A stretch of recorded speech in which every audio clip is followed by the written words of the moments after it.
I'm here in front of the Chinese consulate today because we're just a week away from Tibetan Independence Day, February 13th. This year we'll be celebrating the legacy of the Tibetan Empire, reclaiming Tibet's independent past, as well as asserting the Tibetan people's right to live in freedom once again. One of the things that we're projecting here is the Doreng, the pillar that shows the Tibet-China peace treaty that was signed in 821, both by Tibet as well as China.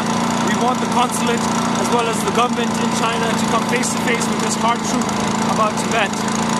At a time when Tibetans inside Tibet are risking everything to tell the true story of what's happening inside Tibet under the Chinese Communist Party, we here on the outside are trying to do everything that we can to match their efforts. Just today, Pagmo Sanduk, a 29-year-old Tibetan inside Tibet, self-immolated, lit himself on fire in the name of freedom inside Tibet.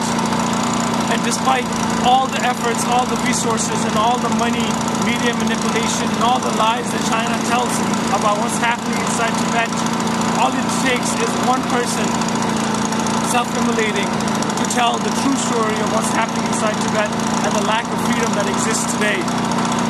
We're here today to continue those efforts, to highlight the voices such as Pagmo's, to make sure that Tibetans inside Tibet are being heard by all over the world, and to reassure the Chinese government that these efforts inside and outside will continue until our dream, our goal to be reunited inside a free Tibet under the leadership of His Holiness the Dalai Lama is one day realized.